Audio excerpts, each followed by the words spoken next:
is transient. Ìgbà ló nígbà máa lò, ó lè lo ìgbà oníkálukú mọ́ tiẹ̀. So for whatever it is, disturbing TikTok was on the front line. He stood up for what is right. Ìyá ò ní wò pé ọmọ mi lọ́lọ́ ń wá kiri, ọmọ mi ló sọ pé wọ́n wanted kó pa èèyàn, ọmọ mi ló sọ pé ó pa ìyàwó ẹ̀. That is not part of his story. That is not part of what the world is talking about. So at the end of the day, trust me, guys.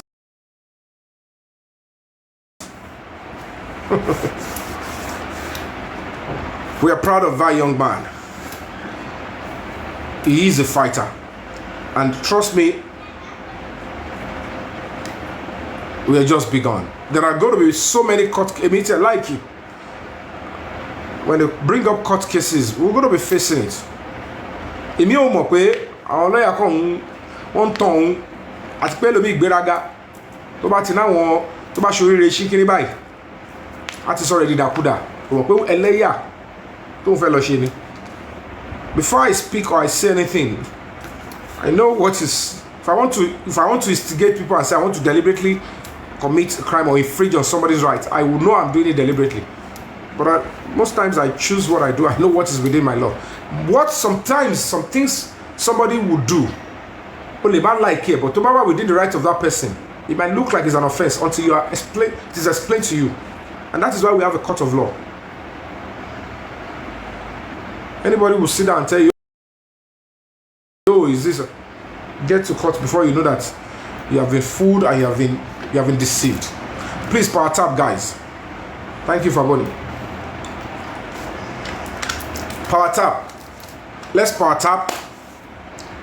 Let's power tap. Let's get it to 50,000 before I now eat on the air because I need to say some certain things. Let's power tap. Well, 18,000. Let's take the 50,000 or more. Lift it up.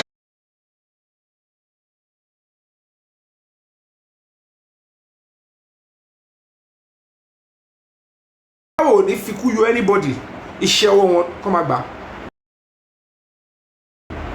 At the end of the day, there will be difference between us and them very shortly. It will be Mobile is going to get justice and it's very close. And they know it's very close. Even the government, they know. Even the government.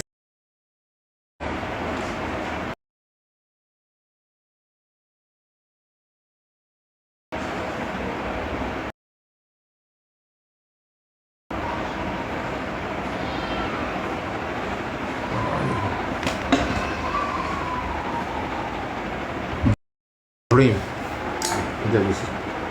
Oh, you will put it.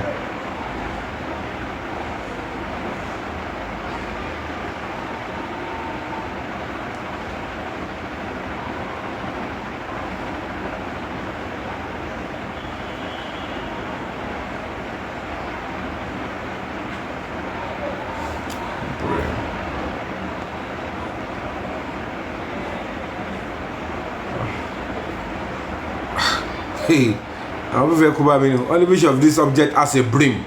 I like me going to brim here because I not Google dictionary. On those save me about to be live, please power tap, guys. Power tap. I'm going to go why does have a hall? Hall. What to be brim where? Silent here.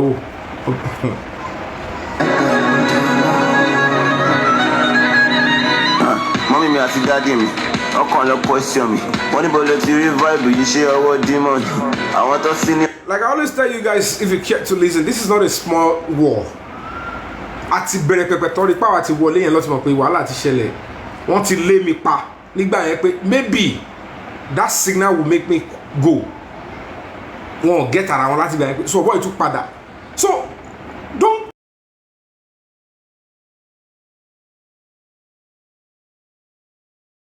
don't get it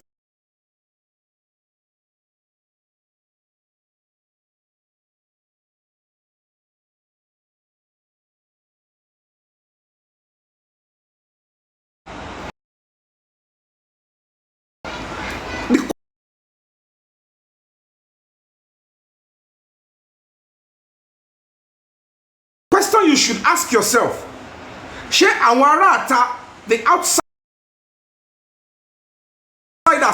that they presented to us that kpai Mohbad, are they still the one that kpai Mohbad in your heart of heart? With the rate the investigation has gotten to, are they the ones that kpai Mohbad? So if the police are not responsible, if Lagos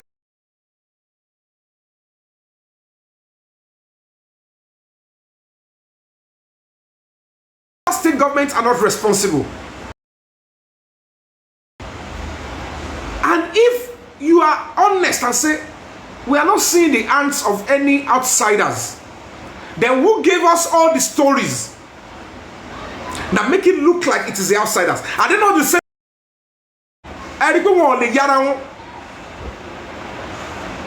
They don't care about you.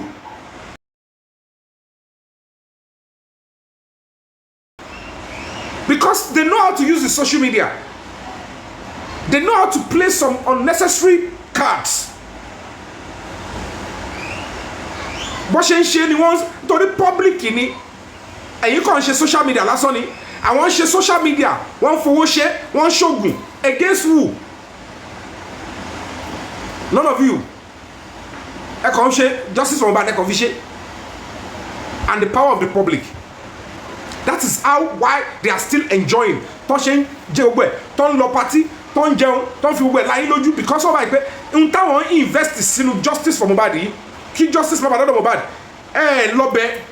ẹ kọ̀ máa jí láàárọ̀ gbé máa jókòó ẹ máa búra, àwọn ti da àwọn tó máa create division fún yín.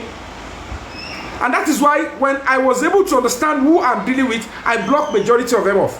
Mi ò rí gbogbo wòlímọ̀ tó ń ṣe.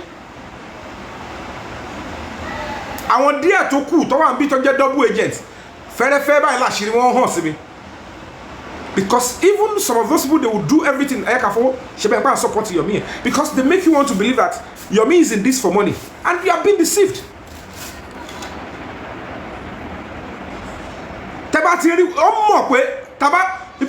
They know now. She won't access to see account to the NGO. They know what we are talking about. You mean what? So this is what has come into the end, and this guy has done this much. What is going on? So those that they've been able to convince, and as a matter of fact, I don't want to believe any reasonable person has been convinced not to support this movement. It is only their likes. I want to want the dirty mindset be to one, not convinced.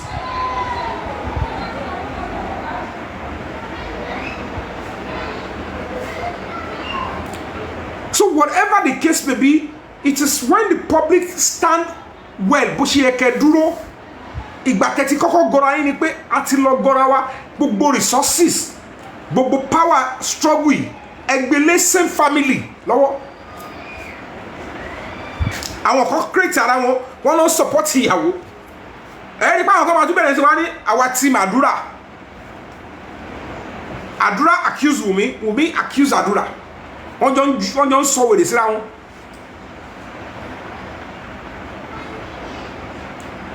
Ẹ wo wetin allegation tó wà nínú chat yẹn.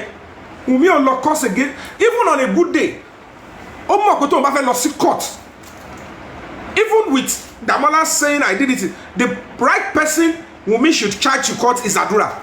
Kádúrà wa present it, because tó bá lọ fẹjọ́ sọlọ́pàá, tó bá fi chat yẹn wọ̀n, police will not jump from Àdúrà kọ́kọ́ lọ sọ́dọ̀ Damola straight. The right thing for any police investigator to do is to invite Àdúrà in, jókòó sẹ́gbẹ̀ kan, and there is no way they will question him. Ó mọ̀ pé tóun bá competition against the Àdúrà or against the chat yẹn lásán, tó bá ti pe Àdúrà wọlé, kò sí bó ṣe fẹ́ yọ ọ́nbẹ̀ torí ọlọ́pàá wá sọ pé even kàtẹ́ wàá zoom pé Damola ló send ẹ̀ sí Yomi Fabiyi. You have this video for a long time. It's also a criminal offense. And secondly, if that video is now looked into, tó bá jẹ́ pé ohun tó padà ṣẹlẹ̀ tóòtọ́ nìyẹn, there is no way that Àdúrà will not be going down, Damola will be going down, and then Wunmi will be going down. ìdí tí Wunmi yẹn ò ṣe ṣáàjì àdúrà sí kò yẹ pé kò mọ nǹkan tó ń ṣe. Because on a good day, how would somebody say, I have a video of Cynthia and my brother, and I have a video. Even making an attempt to send such a video shows that in a society where people believe in double justice, they will face whoever they are accusing. There is a beautiful love affair between Damola and Wunmi. So naturally, why would such allegation come from Damola? So when you see people coming to social media to make a mess and a fool of all of you, you should be able to separate yourself from them. So that is why even when I talk about only godmother, I want to funny backing. I want to talk about celebrity. I want to balagidi. They find it very difficult to say, hello, young woman. What are you doing? I was part of those that were saying justice for Mohbad. Whether it is Adura, whether it is Damola, these are people that are in your camp. Why would they give that kind of submission that you push Mohbad and eat his head on the floor? Okay, now, whatever the case may be, before I can allow you to come close to me, or to whatever I am doing, can you prove to me by going to police station? You need to write a petition against that shot. And then go on a civil suit. All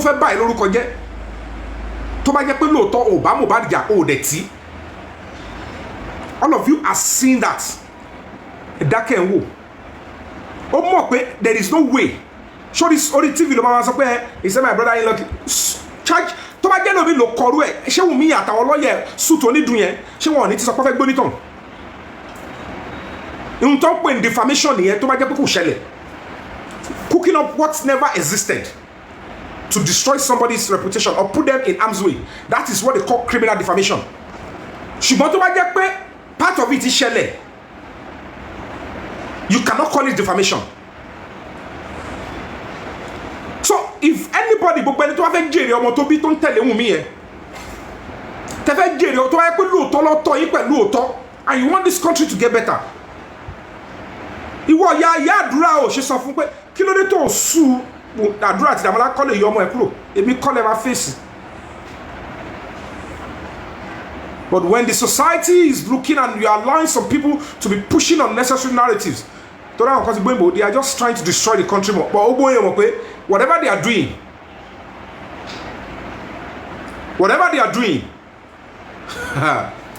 wọ́n ti tàn wọ́n, àwọn babaláwo wọ́n ti tàn wọ́n,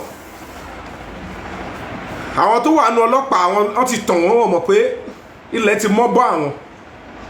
Mo fi Ọlọ́run búra, as God liveth, the whole truth will come out. Ó máa wà lórí table báyìí. I will only speak my own to the president and to the president's family. You are dining with your enemy. They will use that to destroy your government. And the chances of APC and whoever tí Aṣíwájú bá fílẹ̀ as governor, if you are there, before you kill me, I tell you something, I don't know nothing about. I would say I never wrote that chart. It wasn't from a fake handle. It was original handle of your brother-in-law. This is homicide case. A million and so on. On wa sọ pé wọ́n ló tiyàn. Tó bá tiyàn violently, tó la orí mọ́lẹ̀, it could lead to hemorrhage. Ó lè lead to mama kú ẹ̀jẹ̀. So you have that kind of accusation. It was sent to a human rights organization pursuing justice for your husband. And then you are unable, only lawyer, or don't follow.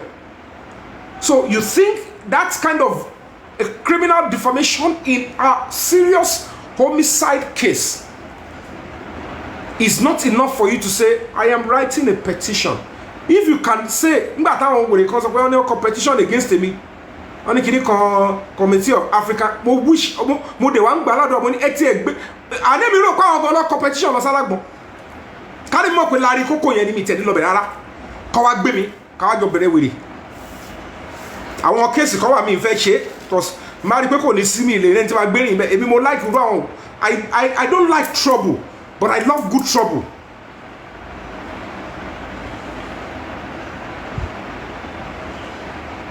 expect Yabo to advise Wunmi and say, hello, write a petition against that shot. In fact, tó bá jẹ́ kó tẹ̀lé tó bá kọ́ against mi ó tún máa jẹ́ kó tún kẹnu ni jẹ́ ká wo pé o tiẹ̀ ń bẹ̀rù òfin involve mi. If you want to show to those your supporters, to your son, tó bá jẹ́ pé Mohbad ló lọ́mọ yẹn, you are duty bound to come clean and say tọ́mọ ẹ bá ka ṣáàtì lọ́la, even if you escape, that's even if you escape, tó bá ka ṣáàtì lọ́la pé he will still ask a question. Did you push my dad? So I never pushed. What did you do to clear your name? It's over. I'm only kakiri. I never saw where you took action to clear your name on that one. Not even against those people. Àwọn tí ó wá kọrú nǹkan yẹn lẹ tún bá rẹ́rìn padà. Lẹ́jọ́ ń jẹ iyán, lẹ́jọ́ ń jẹ gbogbo ẹ̀. Ṣáwa jọ́ dẹ̀ ni. À ń ṣe ọ̀dẹ̀ náà.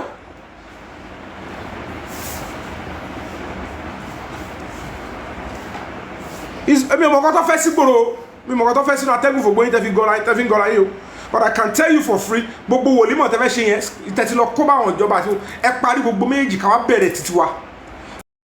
Ìgbà yẹn lè máa mọ̀ bóyá ṣé mi ń bẹ̀rù àbí mi bẹ̀rù, ẹ tí ì rí mi wò. Àti godmother àti gbogbo ẹ̀ ẹ̀ṣẹ̀ máa rí mi ní full colour. Torí èyí tó máa involve èyí tí kí yẹn sọ physical tẹ́ bá gbé mi, mo fi ọlọ́ba búra tẹ́ bá gbé mi, ẹ gbé mi lẹ̀ máa tún continue. But if you all cannot speak the honest truth to yourself as a society, it's horrible.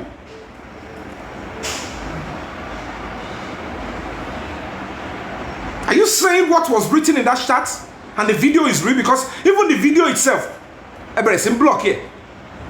Toba sọ pé te fẹ́ kọ the video, ìwọ tó accuse him. What stops you in saying no? You can't lie this kind of a terrible lie to me.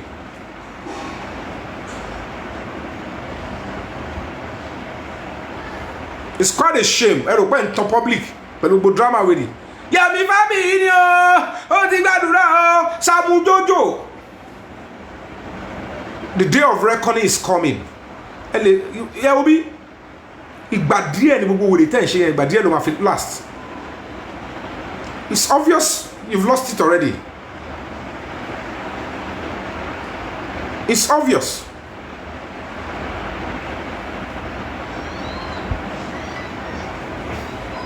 Ele kan se oni Bisola mi oni Yomi you are next. Ẹ má yọ kúrò help we ẹ wo bí ṣé òun ló ń gba èmi ni. Àwọn kan ló ń gbẹ mi, wọ́n kàn máa fi yẹn dẹ mi ò tí mo ti kúrò gbòòrò level yẹn.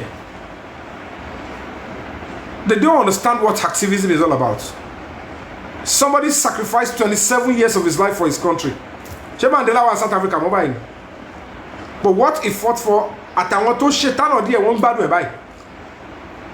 The blacks that are now enjoying in America, sitting in the same bus, going to the same pub with the whites, they don't understand that the person that actually fought for it, he never even stayed to enjoy it. He said, I don't know what my tomorrow will be. I'll play it for you so that you guys can hear. Unton drive oníkálukú ọ̀tọ̀ọ̀tọ̀. Àwọn tọpọlọwọ kúrú tọpọlọwọ kó yẹ̀pẹ̀ ló ń bẹ̀ mí assume pé owó lèmi ló ń drive mi.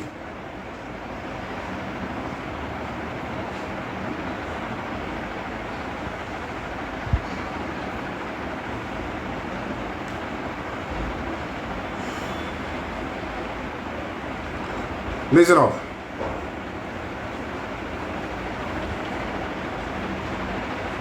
All we say to America is be true to what you said on paper.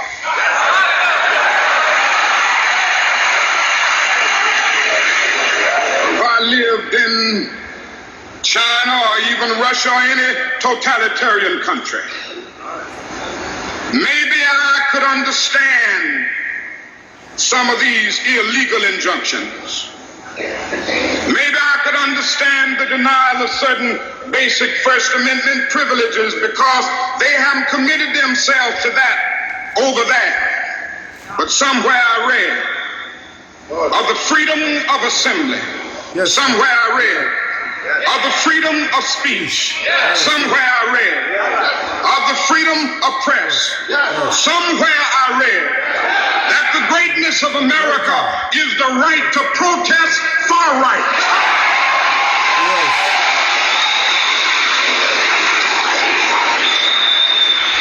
And so just as I say we aren't going to let any dogs or water hoses turn us around, we aren't going to let any injunction turn us around. Never, it will never turn us around. No injunction, no court case, no threat of arrest, no death threats. Well, I don't know what will happen now. I don't know too. We've got some difficult days ahead. We have some difficult days ahead. Yes. But it really doesn't matter with me now. It doesn't Because matter. I've been to the mountaintop. Yes. I don't mind. Like anybody, I would like to live Longevity. a long life. Longevity Yes. has its place. But I'm not concerned about that now. More concerned about I just want to do God's will. God's will. And He's allowed me to go up to the mountain. And I've looked over and I've seen the promised land. I may not get there with you, I may not get there but with I you. want you to know tonight that we as a people will get to the promised land. Yes. You will get justice for that. So I'm happy tonight. I'm not worried about anything. I'm not fearing any man. Mine eyes have seen the glory of the coming of the Lord. Bring it on.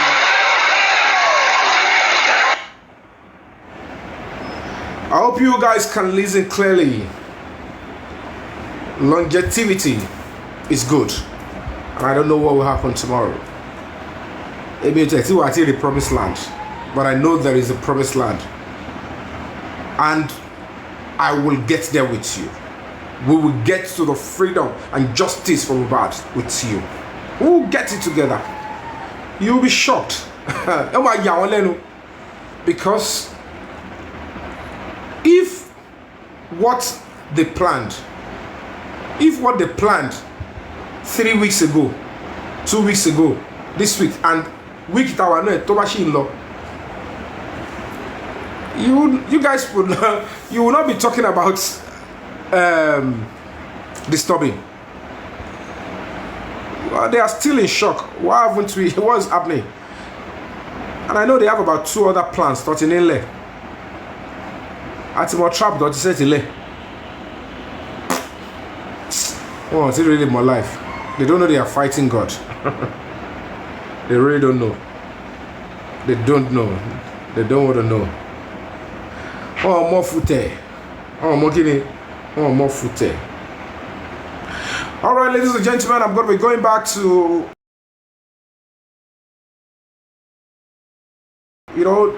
play this particular track again in special recognition and tribute to Boku, one of the justice fighters, and then Yomi 06, one of the strong supporters of justice for Mohbad. Whether natural, whether unnatural death, they actually stood up and fought for what is right and what we're still fighting for. So our luta continua, victory is certain. That is my confidence. Please part up, guys. Cause we gon' leave at the end. Part up, guys. We're already 58,000 likes. Let's take it to another 80,000. You can do it, guys. I appreciate you. Sorry for disturbing you. Disturbing is gone, but I just have to ask you to do this part up. Share the lives. Thank you for your gift. It's going to be making the live show stronger. And trust me, your support is very important. That is one of your tactics. At the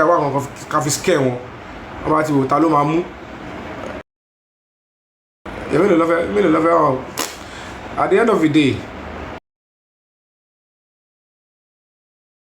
he has a song. I mean, only continue to back where man marking if I play here. Does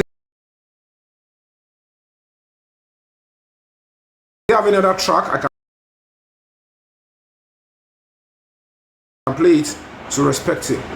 Do you have any of his tracks rather? Nothing is going to happen.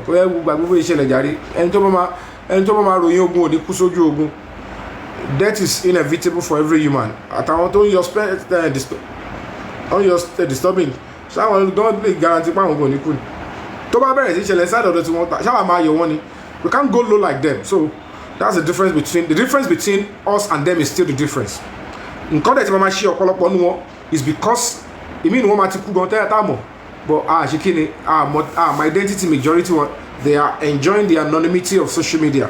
So ẹ má tẹ̀lé gbogbo ọ̀dọ̀ tó ń ṣe yẹn àwọn yẹn kò sí dọ̀tí tó ń lè ṣe pẹ̀lú social media.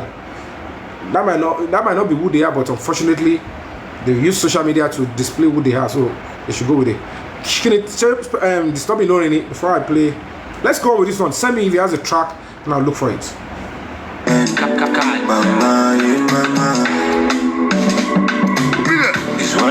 Rest in peace, disturbing Boko. Continue to rest and continue to fight for justice for Mohbad. You have opportunity to team up with Mohbad if truly dead bodies are the spirits, the meat, and the seed themselves. But of course, it's going to be wrong for the society to abdicate the struggle because one of us actually passed. You passed in front of the picture of Mohbad, and trust me, that is a motivation for people like us to continue to fight on, because the public, the masses, we're big, we're stronger, and we're going to deliver on the mandate of justice. Continue to power tap, guys. Continue to power tap. Don't forget. Let's take it up and let's have a very robust session. Life and I leave it track, cause I don't want to leave it regret. That is my confidence, every man is a walking dead. Love me while I'm still here, cause everyone is a resident. That is my confidence, every man is a walking dead. But when I'm there no more, people will love me more. Talk about the things I've done, discuss my right and wrong. While I'm laying dead on floor, when I can't talk no more. If I go live forever, she will do alone. Alright, don't forget, we're going to be stepping it up. The public would have to stand up firm. We have to come out hot, and we have to do it the right way. And that is why, Break the Silence Foundation, we want to actually get another lawyer, the public justice fighter, get a separate lawyer that will stand up for every justice fighter on this side. Because as it is now, what they want to do, because what they realize is people don't just do that. And for us to fight well now, we need a standard lawyer to my butter. So I am now the public lawyer and will be fighting for not for Break the Silence Foundation. We'll fight for anybody, whether you are abroad or you are here. If anybody do anything wrong against you, that law firm will have to what? Will have to fight and go to court and defend it. So, ni beru. Our public, ni lawyer, now and then we have to engage some powerful Nigerians too. They can't be looking at us like this. Because the stage here, our institution but I'm láti wá ọgbọ́n kan kàtí will report here. So that they will also stand up and say, kí ló tẹ́ ṣẹlẹ̀ gangan, tó lọ́ mọ̀ pé mi ò ní back down. Ṣùgbọ́n tó bá ṣe ìdìgbà kan lójọ́ tàn ṣe bá kan wá ní ọkọ̀ sọ, èmi gan ò ní gbọ́.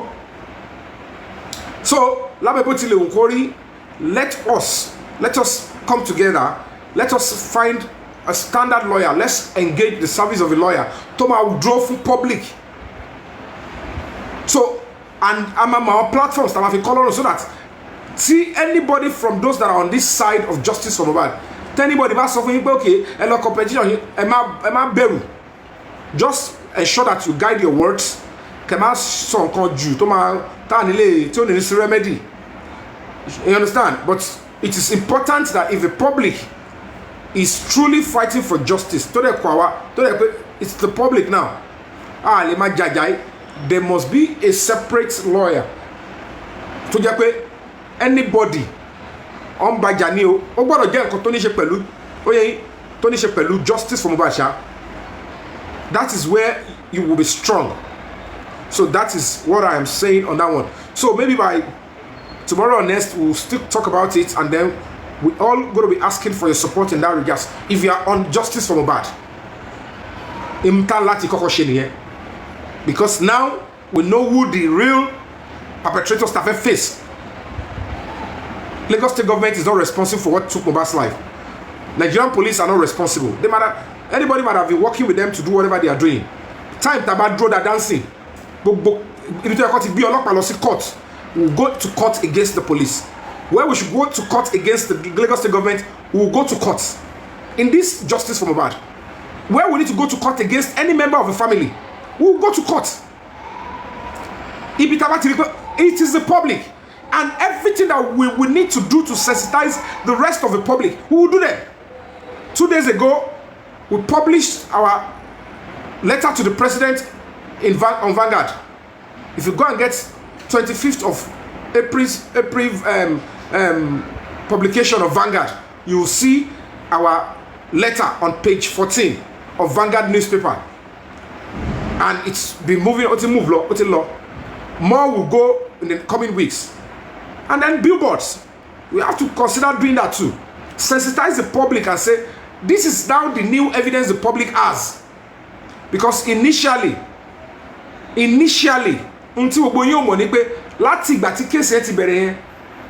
complainant, because they will ask, who is the complainant? And the public will offer justice for Mohbad. Where are the public? Who are they? The only person that was representing the public then were Tonto Dike and Yabojo. So now you're going to be thinking the family are also looking for justice.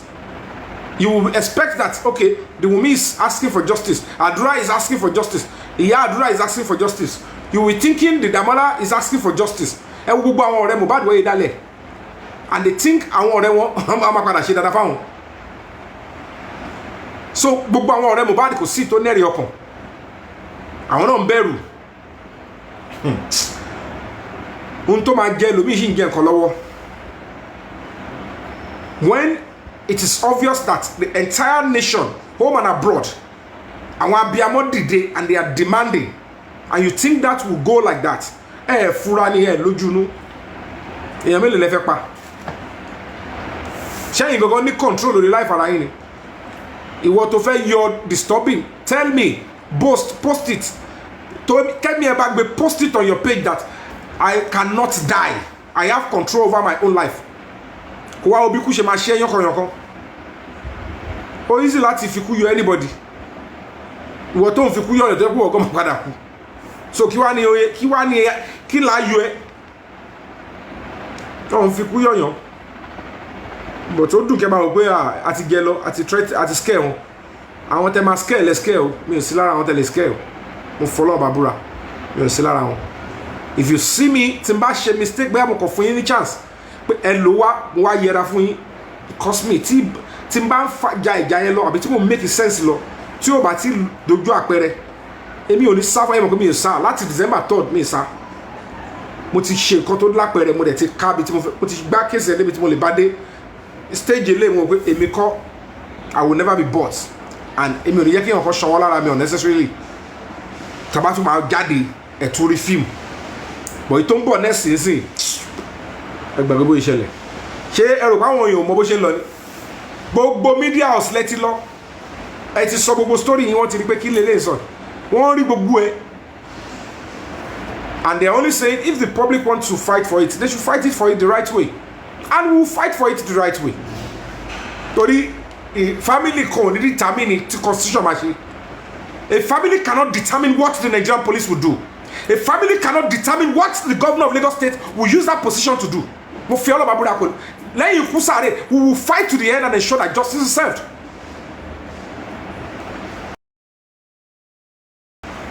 So gbogbo tán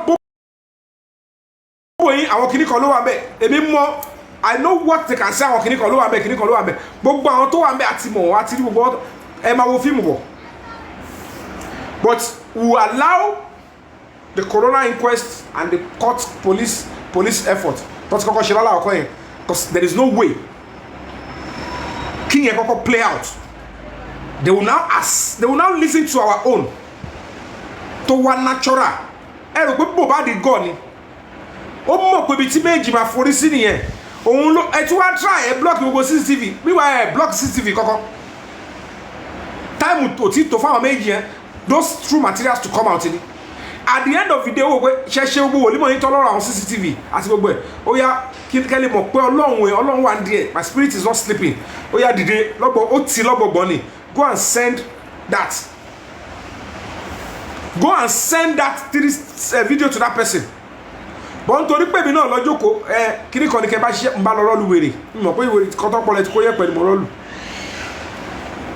until everything is clear Mohbad ó fẹ́ kí public rí dáadáa because tí kò bá jẹ́ kẹrí gbogbo eléyìí kóhun tó gba justice ẹ máa ṣe padà kẹrin mérò ni ẹ máa jubilate pẹ̀lú ẹni tó pa òun gangan àbáwọn tó wà ń di ọ̀rọ̀ òun and kò dẹ̀ síbẹ̀ ẹ fẹ́ jubilate gan kò sí bóun ṣe fẹ́ rí justice if the public is still missing with those people that has an idea and a know of what took his life justice yẹn ò lè pure ẹ máa padà so ó fẹ́ separate gbogbo wọn àti gbogbo double agent àti gbogbo wọn ẹ gbọ́dọ̀ rí wọn clearly then I will not get my justice and those people that will be courageous and have the moral right to celebrate and say now Johnny well Mohbad and Thomas smile àwọn yẹn ló fẹ́ kúkú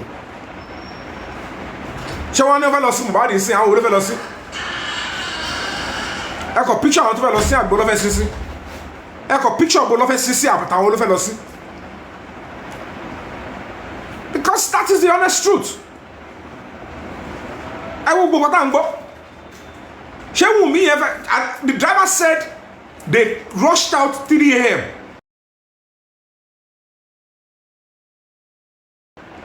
ẹ kọ wo èèyàn gí lọ́wọ́ bí irú bleeding wo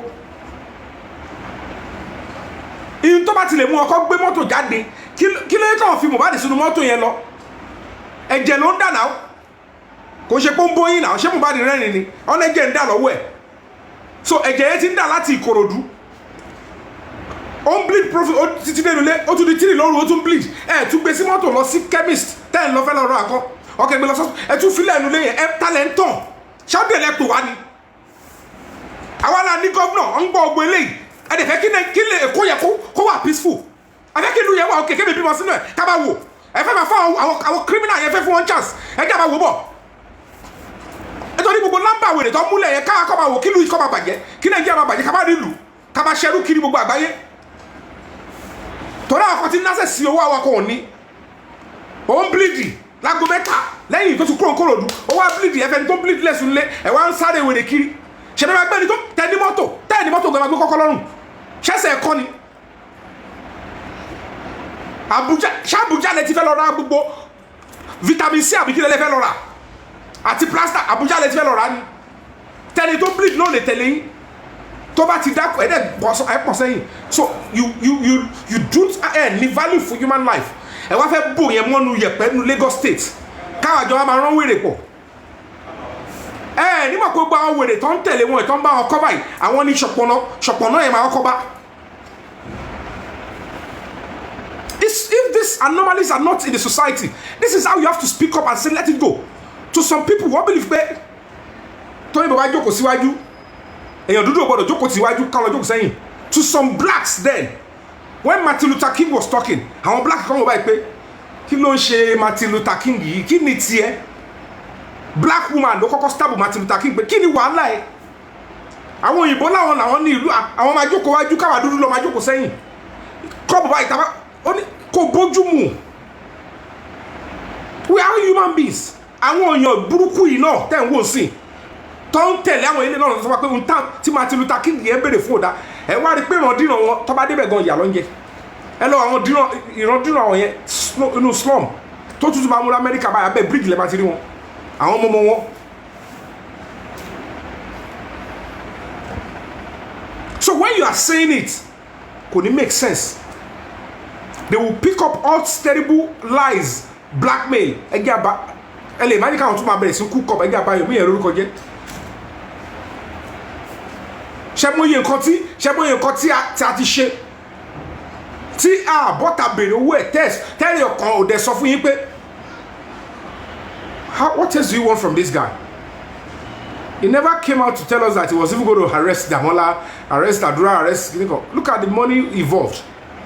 He didn't come out to ask for the fund. Nobody even suggested that to him. He pursued it diligently. and he got the result.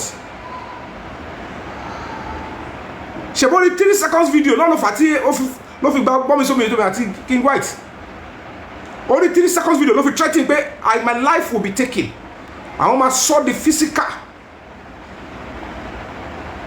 Only a notice in black men, only a notice attack you are. Because they don't want us to pursue the 3 seconds video. And what happened eventually? He was detained.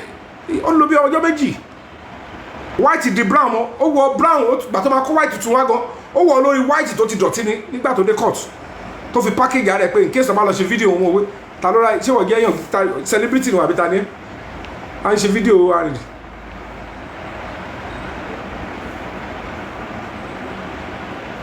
èyí tí àwọn ọlọ́pàá gan fi fóònù mi yà èyí táwọn ọlọ́pàá fi fóònù mi yà àgbà tí wà nínú ọ́fíìsì tó ní kó pe ọlọ́pàá tó ní pé òun ló ní káwọn lọ ṣé mo play ẹ̀ síta ní ṣé mi níyẹn lọ́wọ́ ṣe bí fóònù mi lọ́lò. Because I'm not interested in going public to shame anybody. Kí n tẹ̀mí pẹ̀lú ẹ̀. I don't have anything against or you crossing the line you pay. Ẹ̀mọ̀ yọ ọdún tí bàbá tó bí ọmọ tí bàbá àdúrà ẹ̀ fi sọ pé tí bàbá mo bá fi sọ pé àwọn ọmọ kìíní kan ọ̀ṣẹ̀bí ó lọ ọgbó tí èmi lèmi sọ pé you stop the nonsense you are doing. He never came out to say, Mr. Yomi, thank you. But boy, no jẹ́ kí rọ́mọ mi láti ọjọ́ yìí àṣebóbó ní gbogbo ẹ̀. Wọ́n ní àwọn ọlọ́pàá fake náà ni mò ń lò. Ọlọ́pàá fake náà ni mò ń lò. Lọ arrest King White ló fi dé court. He's facing 4 count charges now.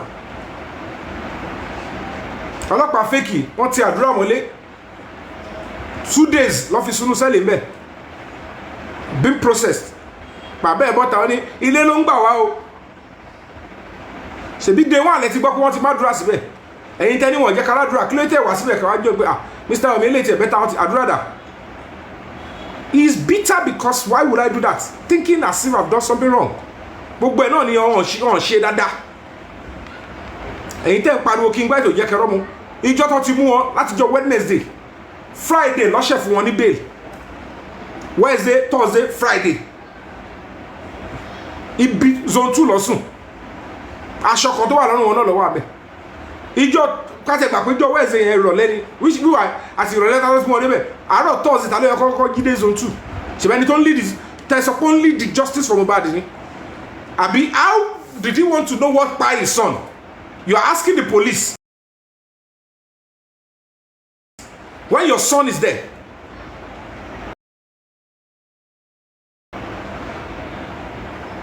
And then you saw somebody help you, and human rights organization they are seeing you. The human rights community, they are seeing you. Even the police, they are looking at what you're doing. Like, well done. When it is your time, you know whether we will jeopardize a human rights organization for you. Abosini Kemadaruko Yomi is Break the Silence Foundation. Oh no, you human rights organization to my let me get involved in this kind of advocacy where there is no fund. Okay, public, public, very careful now. But I'm taking the pain, the insult. Yomi is looking for money, is coming to, no, it's because for this kind of struggle, I need the one leg. To be chef for myself, Egba Kobai. But go see him there. Tabafe lo raukun. About Tabafe lo raukun. Tabati raukun, Toto de Talokun, our raukun. Okay, you share that. I have to feel logically go. You will be having me to come out, risking my self integrity and dignity. It's because I care so much about the public and justice. How many justice fighters no matter push through here? She told me olórúkọ ni àbí torí pé mi ò wà okay àbí torí pé kíni mo wà. But we understand pé owó ti lọ segbe because ó ti wọ gbó, and we have to redirect the struggle to it. But our parents kan ṣì wà. Talk about justice for Mohbad. Tí wọ́n rò pé this is a something tó yẹ ká máa pọ́n ní ilé lórí pé this is a serious sacrifice. Kò sí bóyá fẹ́ ṣàlàyé ẹlòmíì ìdí ọ̀tẹ̀ bóyá ní olórogún lẹ́lòmíì dàgbà sí ni o àtàbòsí ẹjẹ́ àmà yẹ lọ́wọ́ ẹ̀wò. So ń sì máa sọ gbogbo tá à ń ná fọlọ́pàá fún láti fi ṣe mobilization màá máa sọ yẹn lórí social media. Ṣé bẹ́ẹ̀ náà ni mo ṣe wá kúrí tó. when we were going to go to Mohbad's house, go to the neighbor, she Mohbad house, we can dawo fún yẹn. Do you know what it cost? When I wanted to go and apply for police protection, fún neighbor Mohbad tó ní CCTV lọ́wọ́, do you know what it cost? Ẹ lọ bèrè láwọn tó ń lo ọlọ́pàá. Tó o bá tiẹ̀ kọ́kọ́ bẹ̀rẹ̀ láti 1 million ní dẹ́nu. Minimum is 3 police officers ni IG approve. Ṣé Mohbad sọ pé ẹ dáwọ́ fún yẹn? They saw that, they saw the paper, and they are still saying, ẹ yóò ṣe sọ pé ẹ jẹ́ káwọn náà kàtẹ́ wo calculate èyí tí Mr. Obi yẹn náà ti ná owó tí àti ẹ̀dá fún kàdáwó yẹn padà. The next thing they will say, ẹ dá kiri kan ẹ ká òkò tí ṣe lè ẹ ká bèrè lọ́wọ́ ẹ̀. Ègún lẹ̀ ń gbà, ègún. Ìwọ̀n kọ́ ni social media. Ṣé yóò lọ́mọ àbẹ́ lọ́kọ àbẹ́ ní ẹ̀ nábúrò àbẹ́ lẹ́gbọ̀n? So gbogbo àwọn ọkọ̀ ọ̀rọ̀ dọ̀tí looking for small thing to actually blackmail somebody, sacrificing a whole lot. Mo mọ bí tí mo wà, mo mọ ìgbà tí mo ti wà ńbẹ̀. Pẹ̀lú bá ṣe ń sọ tó náà kan náà torí ìwà ègún ìwà ìpè wọ́n ṣe máa pé irọ́ ló ń pa o. Màá wò pé kí ni tẹ̀yìn láti máa sọ, I just have to tell I have to document my story. Kọ́ bá dìpọ̀ dé ọ̀ndẹ̀wájú ọ̀ndẹ̀yọ̀ ń dasọ̀.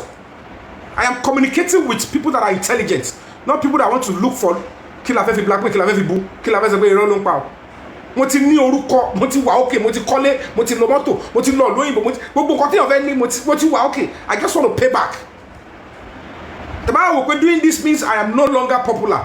Doing this means I don't have money. I'm okay with that. Today at the end of the day no. Mo ye no e mo kú sínú ẹ o. Kò sí nǹkan tí máa mú lọ́nu gbogbo wọn tẹ́ sọ. Kò sí. Wọ́n ti sin olówó burúkú, wọ́n ti sin lójú mi. On tunu ní ẹ báyìí wọ́n kó dọ́là jáde wọ́n kó gbẹ. So dọ́là yóò tiẹ̀ ní tèlé díẹ̀ náà náà ta débi kẹ́ máa débi bẹ̀rẹ̀ ground. In fact wọ́n tún ní sísún nílé ẹ̀. Wọ́n tún lọ sí cemetery ni. Ẹni èmi ò fẹ́ àti pé ẹ fẹ́ fi mí hold the property mi. No, take me to where they bury people. Ó kọ́ sínú wíìlì ẹni cemetery ẹni kọ́ lọ sí mi sí. Mo ní ládùúrú ilé àtẹ̀tẹ̀ ni bẹ́ẹ̀ni ó ní òun kọ́ lóhun ní gbogbo ẹ̀. Òun yá lò ní gbogbo nǹkan tẹni nígbà tẹwà àwọn yá lò ní o. Ibi táwọn gbọ́dọ̀ sùn àárín ìtẹ́ òkú ni ló ń pè bẹ̀. Kò ṣe inú ilé tó ń ra yá lò ẹlòmíì ló máa lò tó ń bá ti lọ tán. Tẹ́ni ẹ bá wálé ayé mọ́yà tó dìbò òun náà máa padà fílẹ̀ lọ. So òun ò fẹ́ ẹ máa ń fi òun kọ́bọ́dì. Ẹ má fọ òun secure lé kankan. So at the end of the day, kí ọkọ̀ máa wò báyìí kí wọ́n ní disturbing kò kú dáadáa. He died as a soldier, as a gallant, honest soldier. The children will ask, who is that person? To one picture, he died in front of a purge, and your father was fighting that he should get justice.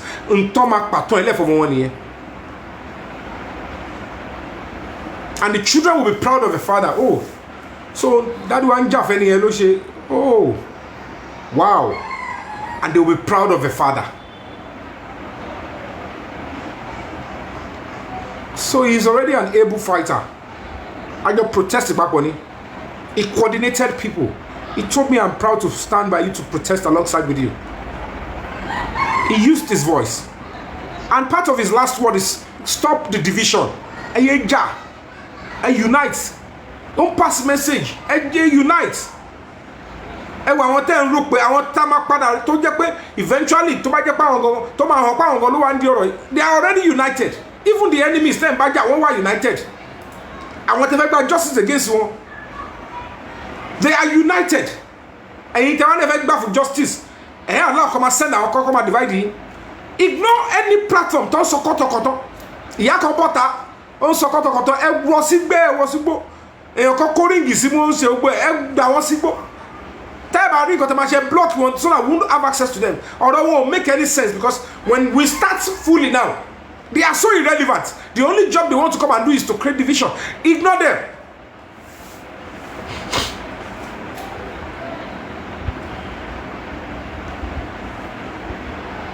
Ignore them. Bí bá bẹ̀rẹ̀ question bí gbàtọ́ pọ́lọ ẹ kó yẹ pàbó kó dùn. Ẹlòmíì gbogbo ọpọlọ ẹ ti kó dùn. Ìdún ti ń jẹ ọpọlọ ẹlòmíì ẹ̀bọ̀. Ọpọlọ wọn ti lú o. Àwọn abẹ́rẹ́ question dọ̀tí bí ẹ̀yìn ignore wọn kò ní reason láti dá wọn lò. Fight for justice, fight for peace. It's not an kò ń ṣe walkover.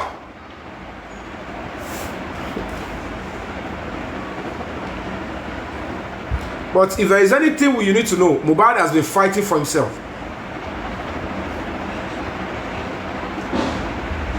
Eléyìí o jubilate ń bí o support Lágbájá gbogbo àwọn tó support Muhammad ti fojú pìtìpìtì.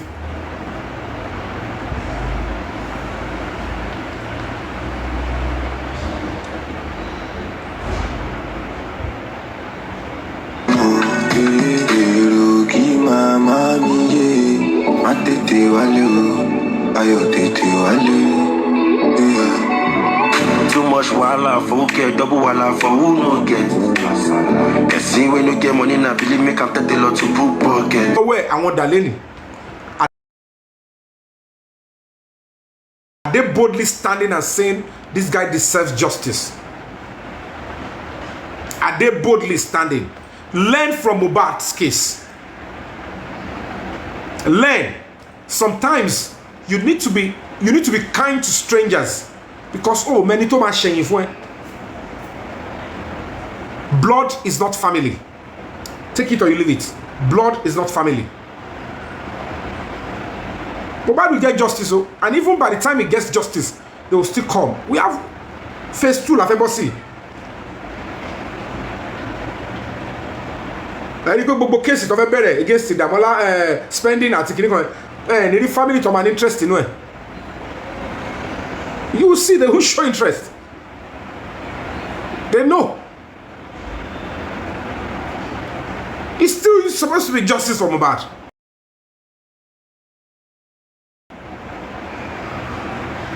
One lock cutting you see, lady will be come back. And they want to round it up. We'll wait and see. You know, really, when the real truth will come out. Wọ́n gbé kiri kan lọ sọ́hun o, wọ́n gbé lọ sọ́hun o, wọ́n sì máa rí real charges. The federal government will do the right thing tó bá yá. Nigerian police látòkè, they will do the right thing. Gbogbo ìtàwọn lè ṣe wọ́n ṣe wòlímọ̀ ni. Wọ́n sì ṣe wòlímọ̀. We will take it international. Gbogbo bí tó yẹ ká gbé lọ la máa gbé lọ. Nígbà tí ọ̀rọ̀ sexual harassment tó bá fi lè dé international level, kí ló dé tí ọ̀rọ̀ celebrity tọ́pa tí ò ní dé international level?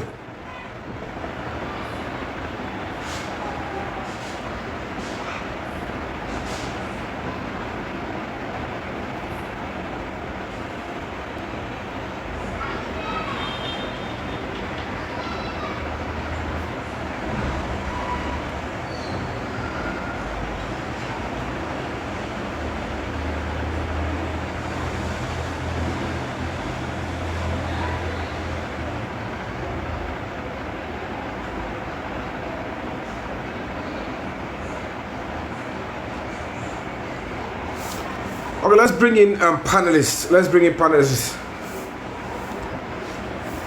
Ohun tó mọ̀ pa ṣe jẹ bẹ̀rẹ̀ rí.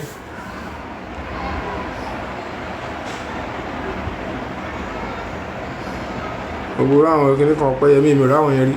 Àwọn afẹ́jọ́ wòlé bá wà mí. Ṣé láàárọ̀ kùtù Sunday?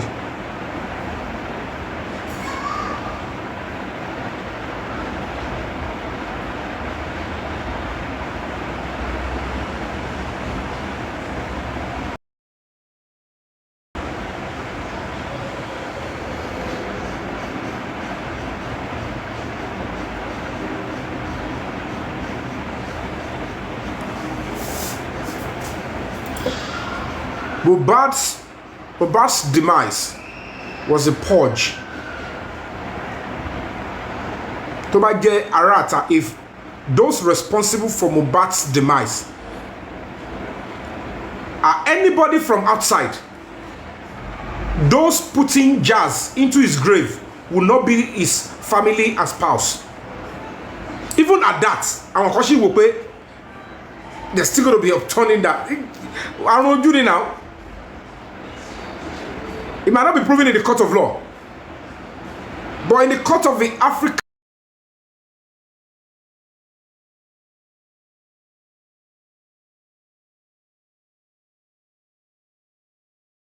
tradition and religion, we know what that means. Picture it yourself. Can you ever see Yatobi? Can you come out and soju aṣọ àti àwọn fetish substance? Soju olórí mom sí. Can you abura abeg boke ma wo? Kí ló máa ṣẹlẹ̀ ní family yẹn? Ẹ̀gbọ́n kí ló ṣẹlẹ̀? Ṣé ilẹ̀ pa mom sí wa tẹ̀sí ń jọ aṣọ fún síbẹ̀? Ibi tó ti ń wẹ òkú lẹ̀ ẹ bá dẹ́ni wọ́n bá ti wẹ̀ wọ́n aṣọ tó fi wẹ̀ wọ́n ní kọ́lọ́dún rẹ̀ láti fi síbẹ̀. Already ti tó bá jọ agree. Tó bá ti gbé òkú ọ̀nù lẹ̀ tẹ́sí ọ̀kan sí yẹn ìyẹn ò ń ṣe burial right mọ́ iyẹ̀pẹ̀ nìkan lẹ́nìbọ̀dì lè sọ sí. Candle gan ẹ̀ lè sọ sí. Candle èèyàn lè sọ sí. Picture kò jẹ́ pé ẹ̀yà yín bímọ mẹ́rin ìkọ́nà ọmọ ìyá yín ó wá ń ju aṣọ funfun sórí burial pósìmọ̀ sí ìmọ̀ yín sí wọn lẹ̀ àpọ̀sí. What would the message to pass? But unfortunately it's not clear that both sides bí ọba ṣe Wunmi ṣe ju tiẹ̀ náà ni ẹbí Mohbad gangan ọmọ yẹ ọmọ bàbá ẹ̀ ìyẹn náà tún ju level síbẹ̀ ṣẹ̀rí yẹn kọ́kọ́ bọ́ta bá ń ṣe justice for Mohbad ìjọ wo làdúrà ti post justice for Mohbad gbẹ̀yìn ìjọ wo ni Wunmi ti post justice for Mohbad gbẹ̀yìn ìyá tó bí gan ò ní interest in justice for Mohbad mọ́ ta ló mọ̀ pé irú ìyá yẹn tiẹ̀ ní ẹgbọ́ ẹkún ìyá yẹn gan ò ń lómi pàtó ń parí ẹ bá mi wá Mohbad mo kàn ń gbọ́ kiri Mohbad ṣé Mohbad làwọn sọ Mohbad làwọn Mohbad èmi nìyá Mohbad àwọn rádaràda ẹ̀rọ àwọn àtúkọ̀ lórí introduction this is Mohbad ẹ̀kọ́ gbé wa ń gbogbo kí ni gbogbo rọ́dọ̀rọ̀dọ̀ ẹ̀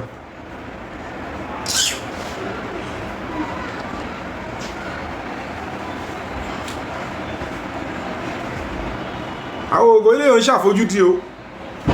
Justice for Mohbad that we started from, we cannot turn back or change.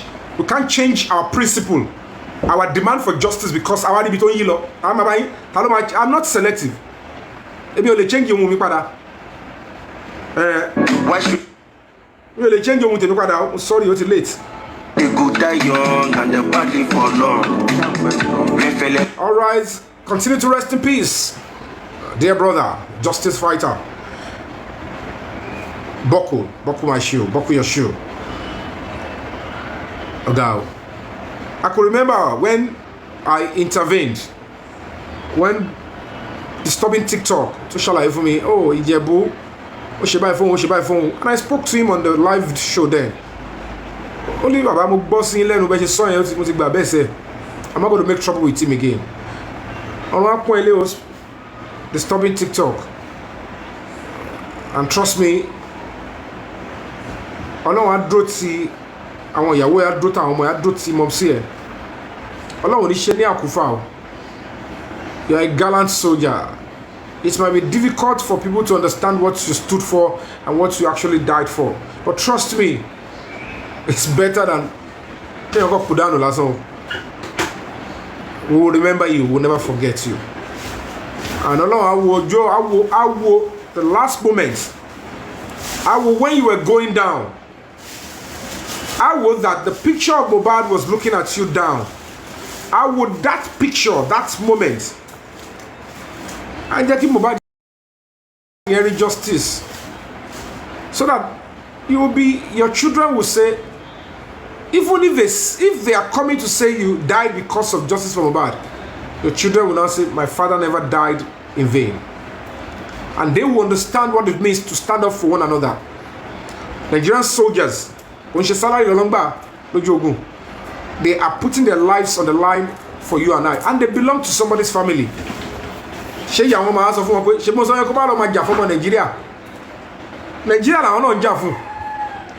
If any police officer is leaving the house in the morning, the wife, the children, they will be praying, let my dad come back in peace, let my mom come back in peace.